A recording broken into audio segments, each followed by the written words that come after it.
Hi everybody, Tori Hartman here, and this is Spiritual Sunday, and we have just had like a tremendous thunderstorm here, so I feel like there's this wonderful electricity in the air and I can just feel the energy. So I wanted to pull a card for you, and yes, I opened a new pack. Look at this, they look so pretty when they're all together, don't they? It's funny, and it's like new card smell.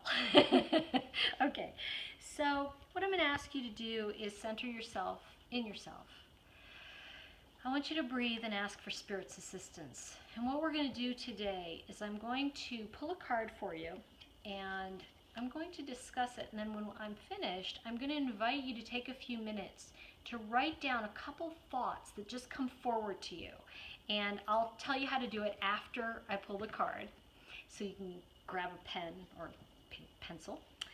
And what I'm going to do is, it's a treat today. I'm getting to work with Megan, and she's been helping me today. We've been working with a lot of stuff. So I'm actually going to pull a card for her so we can see what's going on with her for the week.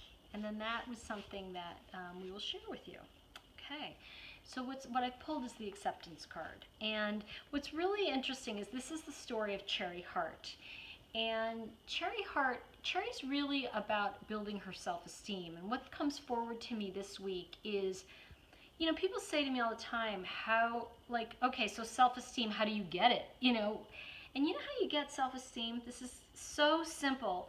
But my friend John said this to me years ago. He said, Tori, you get self-esteem by doing esteemable acts.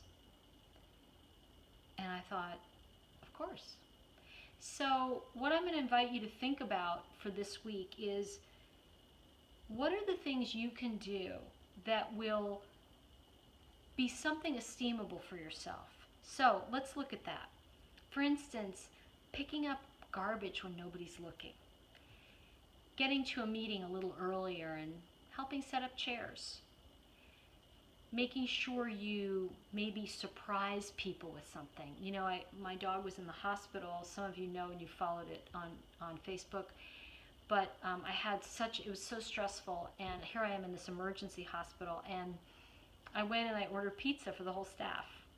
And it was just something that, because I was in such turmoil, it was something that really brought so much joy, and that energy was uplifting, So there are things you can do that will up your self-esteem. And what that does is energetically, so many people talk about paying it forward, and I think what it does is it paves the road ahead of you with new roots. And when we look at the red chakra and the red cards in general, the red chakra is really about what we've come in with, the DNA, what we've grown from, and what we're going to build our foundation on. So my question to you is, what do you need to do this week to grow a new foundation that will help you really build what it is you're looking to build? So here's what I'm going to have you do. I'd like you to go inside yourself. Just let go of everything you know. Pick up a piece of paper with a pen if you can. I always like a big book and I write on it, And then just write a word that comes forward to you. And after you've written that word out, I want you to write down a sentence that means something to you that you don't know what it means yet. I want you to let go of your brain. Go into yourself. What came forward to me is I wrote the word me. And then, this is such a cliche, but dance like nobody's watching. And what I realized is, this week for me, what if I planned a week of my life where I did all the things I would do if I had the most exquisite life ever? So it comes forward to me. What comes forward to you, I hope you'll share it below, and I will see you next time. Have a really blessed week, everybody.